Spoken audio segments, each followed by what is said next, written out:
Linda Moulton Howe is an American investigative journalist best known for her work as a ufologist and advocate of a variety of conspiracy theories, including her own investigations of crop circles and cattle mutilations, speculating that they are caused by non-human entities.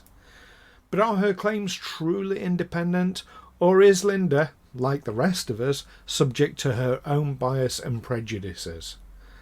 Join myself and Neil here on Aliens Explored as we look into the life and work of Linda Moulton Howe.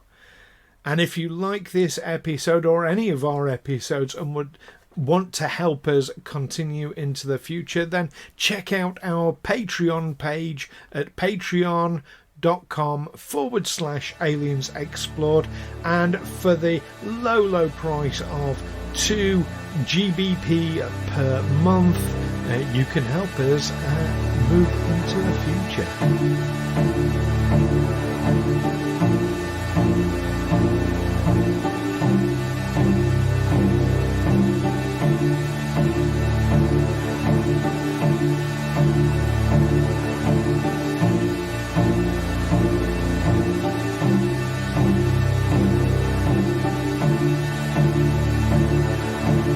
Aliens Explored is a weekly podcast exploring famous and obscure cases of UFO sightings, alien abductions and other strange events from both a believing and a sceptical perspective, whilst keeping an open mind.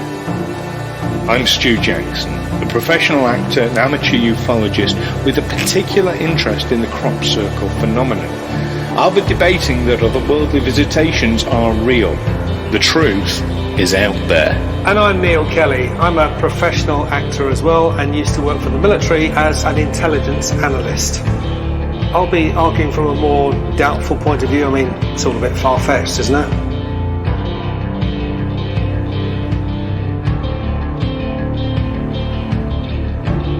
Hello listeners and welcome to Aliens Explored, your weekly podcast looking at the mysterious skies, lights in the skies, objects in the skies, which dive into the sea and which exercise the talents of people in secret smoke-filled back rooms and government conspiracies and all sorts of things like that. I'm one of your hosts, Neil Kelly. And I'm your other host, Stu Jackson. How are you doing, Neil?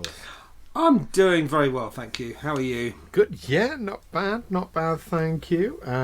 Work's starting to pick up a little bit, so I've got an audition tomorrow. Oh, good. An in-person audition, which is nice. Nice. Yeah. I found I've got this area of dead space that I can't use because I did that play, and I wasn't really available for things until that was over. And then it's 3 weeks until I go on holiday. And of course, everything that's coming up is either in that holiday time or encroaching on it. So I'm about to go on holiday on Saturday, everyone, off to France. And I'm just starting to see jobs that will happen after I get back. So Right. Yeah. So you're just getting into, which means that you'll be away on holiday for the time that you'll be applying for those. So you're going to have dead space afterwards as well. I'll be sat on the beach or on my balcony, just clicking on my phone and applying for jobs. Oh, you're still going to apply whilst you're there? Oh yeah. Okay. I mean, it's my wife who needs a holiday. Really, she's a school teacher. I don't really need much of a holiday from checking my email once or twice a day. I think I can. That won't spoil my holiday. It would have done in my old corporate role if I'd have been on holiday and I'd have been getting stuff about meetings and spreadsheets and project plans. And all this. Yeah, I would have considered that an encroachment on my holiday. The thing that I'd taken a holiday from. I think being an actor is the kind of job you don't really need much of a holiday from, especially if your acting work is at the level we're getting. Holidays tend to be enforced. They do. Although even when we're not working, we're busy applying for stuff, and I don't know. I mean, I don't tend to take holidays per se anymore. I'll have like weekends away. Yeah, and as we know, when we're sat at home watching Netflix or Amazon or something, we're working, aren't we? I mean, Yes, that's definitely download a video. That's tax deductible, mate. That's work. Oh, definitely. That's perhaps I shouldn't say research. that sort of thing too far and wide. People might be listening. Well, it's often for research purposes. It often is, yeah. In fact, it always is. Oh, you can tell we're not accountants. Yes, any advice received on this show should not be taken too seriously. So I've been trying to think of a nice little segue into today's subject matter, but I can't think of one. I sense a clumsy one coming up. I'm not even going to bother. They're going to have to crowbar this one in. Because this week we are talking about a woman named Linda Moulton Howe. Yes, speaking of people who may or may not have been on holiday at some point. I'm sure Linda Moulton Howe has been on holiday somewhere. So I think a lot of our listeners might be sort of familiar, at least loosely, with Linda Moulton Howe. She's a bit of a mover and shaker in ufology. It has been for nearly 45 years now. Yes, I mean she's an American investigative journalist. She's won a regional Emmy, and she for a documentary film.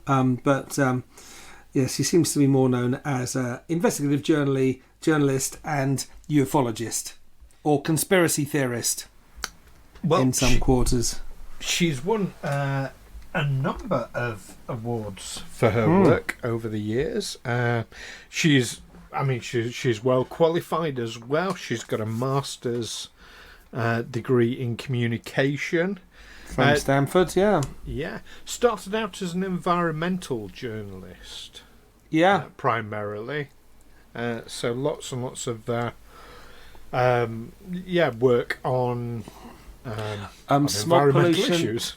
Smog pollution in Los Angeles, hydrogen as an alternative energy source to fossil fuels, and one about uranium contamination of public drinking water in a Denver suburb. For those of our listeners who are listening in Denver, although it was quite some time ago. Yeah, so I think it's fair to say she's always used her journalistic career to highlight plights of people, to basically help make the world a better place. I mean, that sounds it might sound a bit bold to some people, it might sound a bit wishy-washy to others perhaps, but that's certainly the impression I get from her career. I've got a slightly different impression, but share it. That's what we're here for. I think we're in general a shed territory, or Rudy Giuliani territory. We've got someone who's a respected figure in their field, who suddenly gets a bee in their bonnet about something and goes off the rails a bit, and suddenly isn't quite so, doesn't apply the same rigour to her investigations into UFOs as she had into other things previously. That's my 2 pence worth going in straight away there. Okay. So it is fair to say that most of the awards she has won have been since she started into the ufology sphere. Now, she didn't just go straight in and go looking at all kinds of UFOs and things like that. She actually started, it was... and I'm not 100% sure, but it seems to me that it kind of led on somewhat from the environmental side of things. She started with cattle mutilations. That's right. She produced a documentary called A Strange Harvest. Yes, in 1980. 1980. So, there she is, coming up to 40 years old. And which suggested that the unusual wounds found on cattle are the work of extraterrestrials. For whatever reason, and that furthermore that the US government is complicit. The documentary received a regional Emmy Award for audio achievement in 1981, but then she became according to Wikipedia, in inverted commas, a staunch advocate for these ideas, and began to focus on conspiracy theories about UFOs and their connections with cattle mutilations.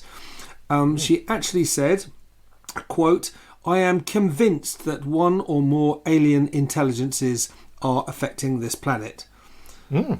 She claimed she was shown secret documents after being taken into confidence by a government agent. An author, John Greer. The author John Greer later said that actually Howe presented no evidence for such claims other than the very ambiguous evidence provided by rotting cow carcasses. That's pretty much all she had. So that's where I'm getting on that. You know, she suddenly lost her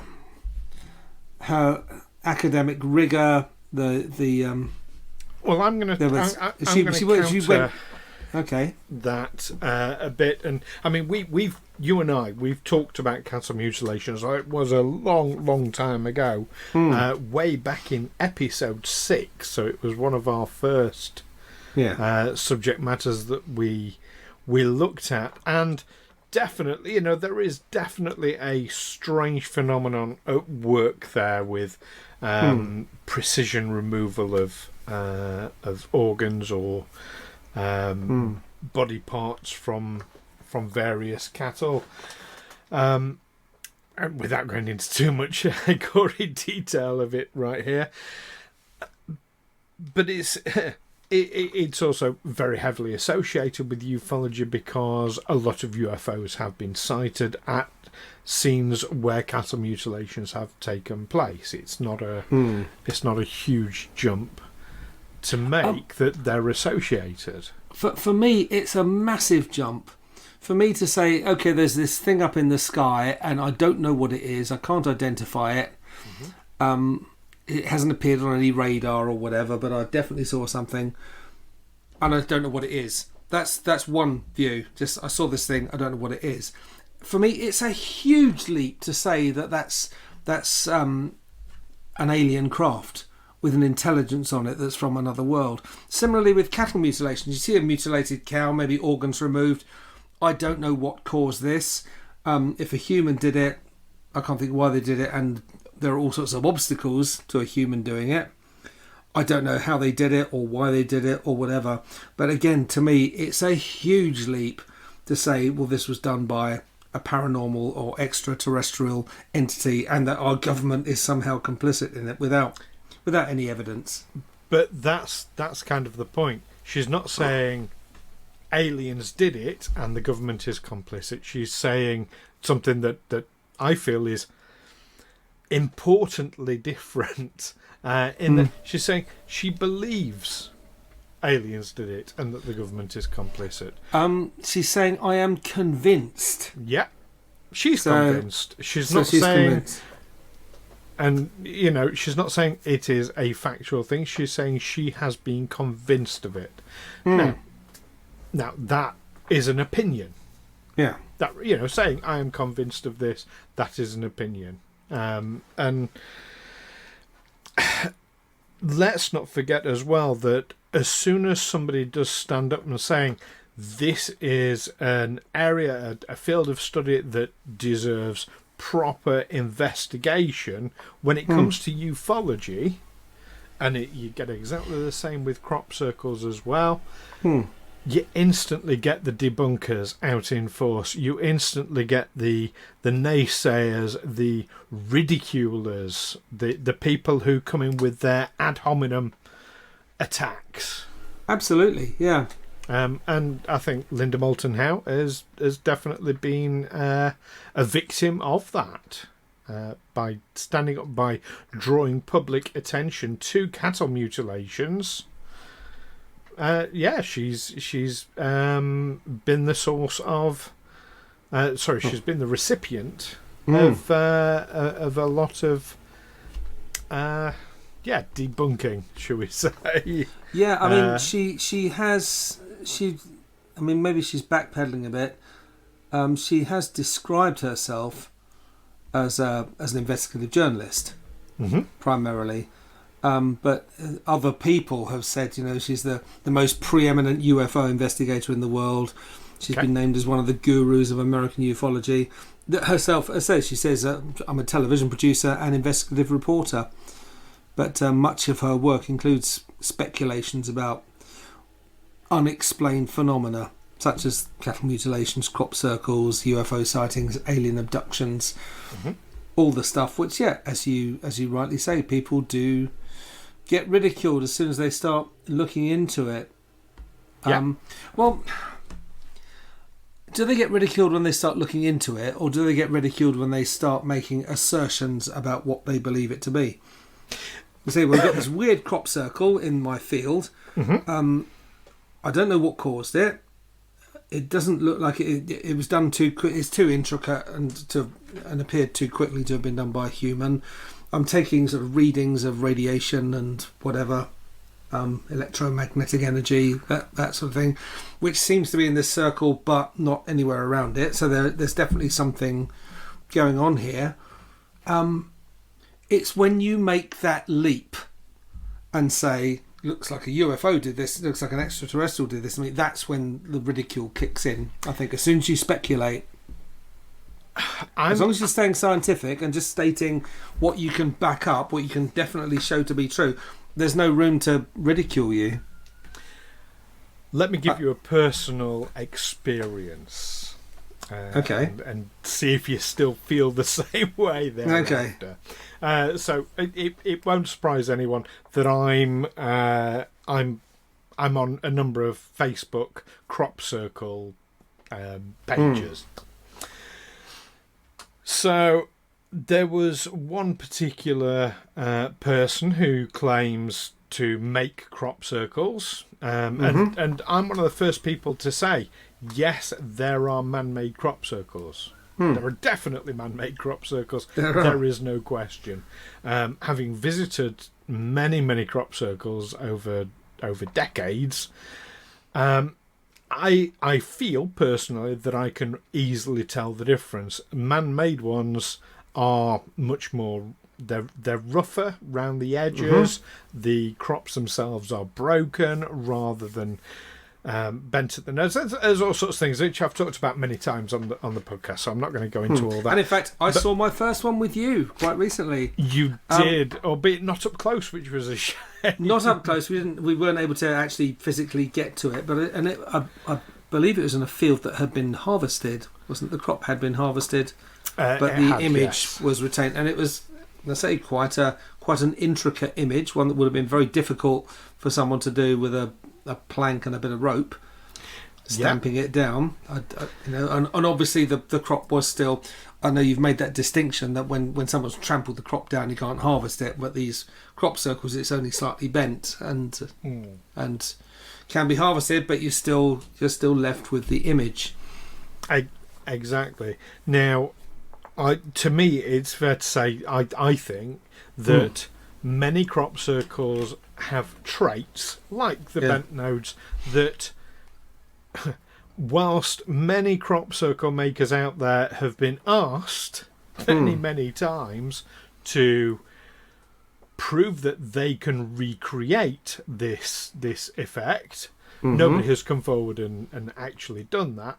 So I say yes, some crop circles are man-made, but I believe other crop circles are the result of something other than man.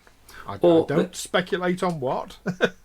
I think they're still speculating. I think if you said, well, okay, these ones have obviously been made by a bloke, quite crudely made by a bloke with a plank of wood and a bit of rope to make sure he gets a perfect circle. These other ones have been made in a different way. Yes. That's quite demonstrable. No one can shoot you down for that. I think as soon as you start saying this has a paranormal extraterrestrial origin, I think that's when people start saying, oh, wait a minute, you've made a bit of a leap there, mate. You see, you say that, but the people who make crop circles are absolutely plain and clear. It is only with boards and ropes. That is it. They might use lasers for measurements. Fair enough. But the actual creation of the circle is only with boards of wood, like planks of wood, and bits of rope. Okay, so they're adamant that Yes. not only are they all man-made, but they are also man-made in a particular way. Yes. There's one method for making a crop circle, and I've never heard of any other ways of doing it, and so that's the only way. That's exactly it. Now, there was one particular chap on these Facebook pages who kept repeatedly saying, like every time anyone posted anything about the mysteries of crop circles, he would come in and, in a ridiculing fashion, say how he knows for a fact that all crop circles are man-made. Yeah. So I put it to him, well, are you suggesting that you have visited every single crop circle in the world to make such a bold claim? So you were saying before that as long as you stick to a fairly scientific approach, nobody can ridicule you. That led to a campaign of bullying, harassment. He trawled through, well, not just him, but others as well, trawled through my Twitter feeds, my Facebook feeds, to find photos, taking them out of context that might, like, for example, photos of me wearing Star Trek uniforms, things like that. Started posting these, plastering them all over the place, all over these Facebook pages, saying, how can anyone take you seriously? You're a moron, you're an idiot. All this kind of thing. So you obviously touched a very raw nerve there. By you obviously made him feel... How can you say and I even said, like, I can accept, if you just say you believe they're all man-made, you'll get all the respect in the world from me. Yeah. Because I obviously haven't been able belief. I haven't been able to visit these ones in Africa or Asia or the Americas, but I believe, looking at them, that they were made the same way I made them. Yeah. Exactly. Yeah. All right. It's a point of maybe their English isn't very good. No, this is someone who was born and lives in Warminster in the UK. Yeah, but I know lots Wiltshire. of people born and bred and raised in Britain whose English isn't very good.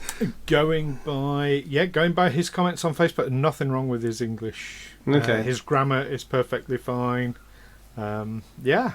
But the syntax to say, I know about something that you actually haven't even seen. Yeah. You know how it was made. And I questioned, do you really mean or well, that led to a campaign. Yeah. Well, if you know how it was made, that also implies that you know who made it and what techniques they used. Otherwise, how can you say you know? Well, he claims, and I've got absolutely no reason to dispute this. He claims to have made most of the crop circles in Wiltshire over the last 20 years. And those few that he didn't make, he claims to know who made them. But Anyway, the point I'm really making, that we've kind of digressed quite a bit there, is that when you say that about Linda Moulton Howe, she doesn't have to make wild claims for the debunkers to come in and start a ridiculing and such like with her. She has done quite a bit. I mean, back on crop circles, Linda Moulton Howe has looked at crop circles quite a bit. She's come up with some things that I personally don't agree with. Okay. She suggested there are connections with certain light energies. Okay. And presented photographs with what I'm going to describe as light artifacts that could be otherwise explained. But yeah, so she does make some. You'll get no bones from me. She does make some bold claims. She makes some claims that I don't necessarily agree with. But at no point does she say this is what is happening as a fact. Oh, and I think, well, yeah, we're not really digressing. I think that just the impression I've got is that back in the day when she was talking about smog pollution, water pollution in drinking water, alternative energy sources, she was the investigative journalist, and she would gather the evidence and make her case. But suddenly when it comes to crop circles, UFOs, whatever, she started to get less rigorous and a lot more speculative. That she's saying what she believes, what she's convinced of, but no real evidence. There's a story that came out that she was associated with, and this story came out, and this is again lack of rigor. She claimed back in, I don't know when did she claim it, when the story broke. Oh, the story broke in 2022, but she claimed that back in 2017, 4 AI robots in a laboratory in Japan killed 29 scientists. 29 scientists. Okay, I'd not heard that story myself. Yeah, the article says, journalist and conspiracy theorist Linda Moulton Howe told the story at the Conscious Life Expo in Los Angeles in February 2017, and a video from the event has now gone viral after it was circulated on social media. In her speech about AI and alien encounters, Howe recalls a phone call she said she had with a former Marine who had been working for the CIA. In Japan this week, 4 robots being developed for military applications killed 29 humans in the lab, and they did it by shooting what he called metal bullets. As if I'm sure there are other kinds, but you kind of assume a bullet's metal. And this guy apparently added that although the workers deactivated 2 of the robots and took the 3rd one apart, the 4th robot began restoring itself and somehow connected to a satellite to download information about how it could rebuild itself even better than before. But it didn't make the mainstream news. 29 scientists being killed in a... I mean, if these were military robots, well, they're obviously doing something right. Yeah, they did what they're intended to do. They're building something that will kill people, military robots, and they killed the people making it. And it was this weird story that she put out there that she claimed, but none of the mainstream media. 29 scientists supposedly killed in a factory, and has it been hushed up? Is it just a bizarre conspiracy theory? And that's just the impression I've got of Linda Moulton Howe, that she's kind of lost her integrity a bit. She's gone from investigating and stating what she can prove, what she can demonstrate, to she's now described as a credulous journalist. That she's liable to, she's more inclined to believe things with less evidence. I'm going to suggest there are, of course, going to be certain parties who will say that she has no credibility, that will have an active interest in wanting to promote that. I think with investigative journalism as a whole, though, the idea is you go out, you do the research, you come up with a kind of...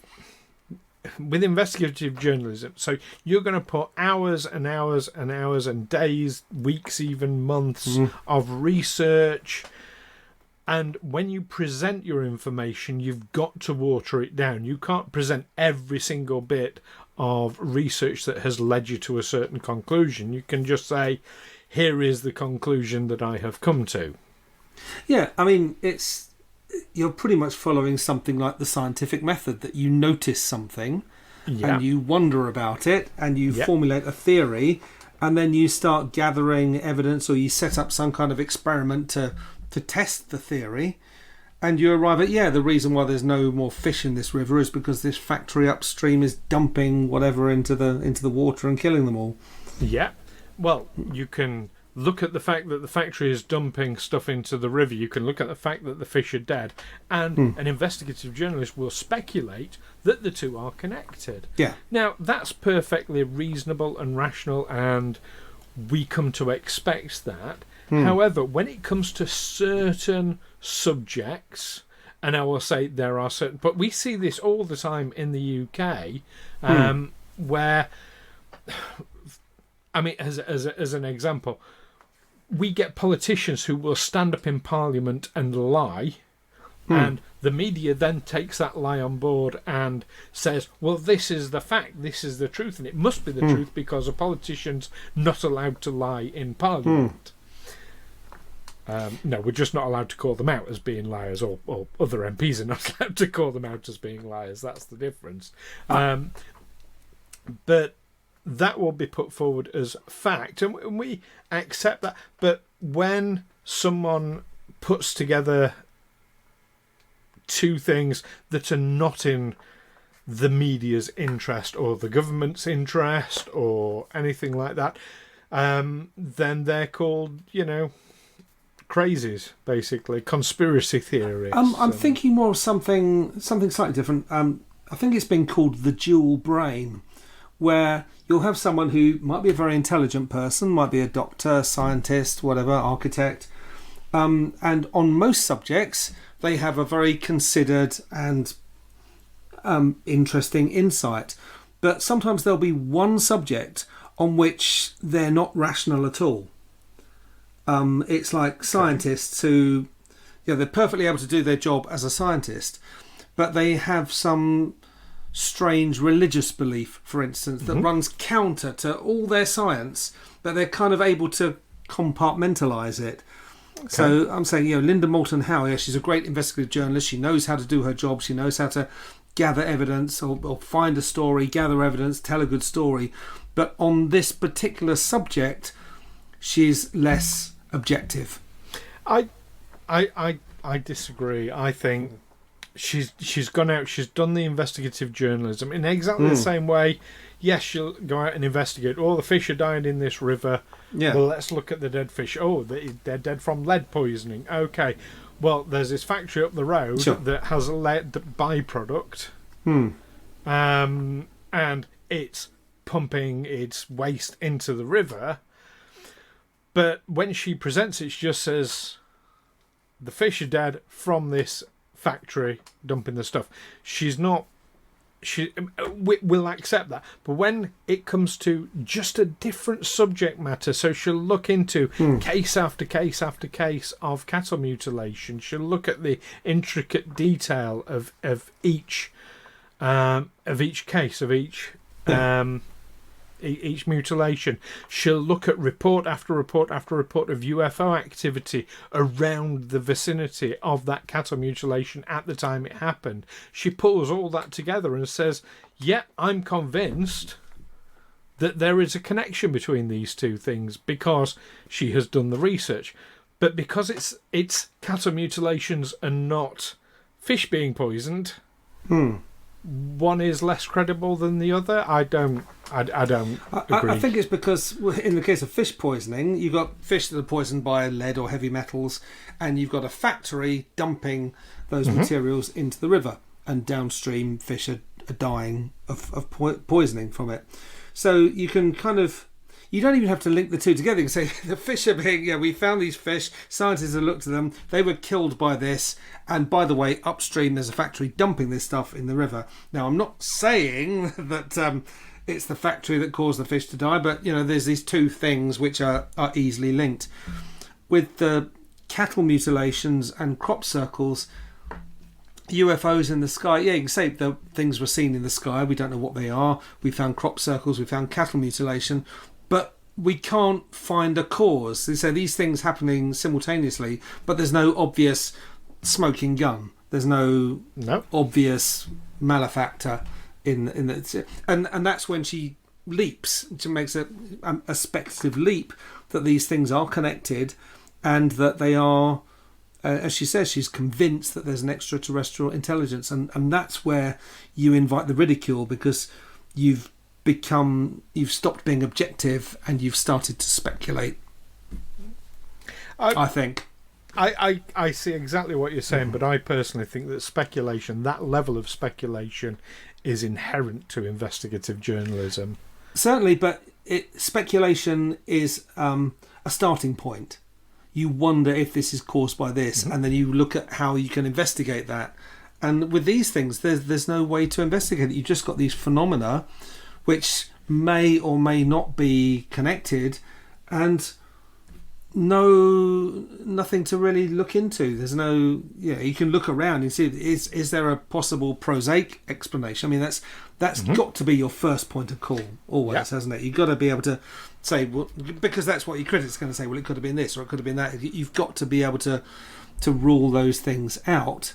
But even having ruled all those things out, I mean, I know Sherlock Holmes famously said, you must eradicate all the impossible, and whatever you got left, however improbable, is your answer. But that's in the case of very, very famously debunked and is absolute.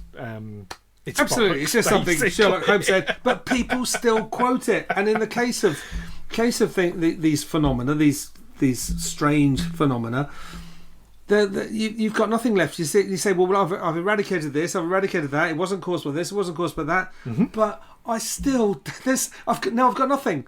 Whatever you got left has to be the cause. Well, I've got nothing apart from speculating about something beyond the bounds of human experience. I absolutely agree. I just think it's. Are we actually disagreeing on this? I'm not so sure anymore.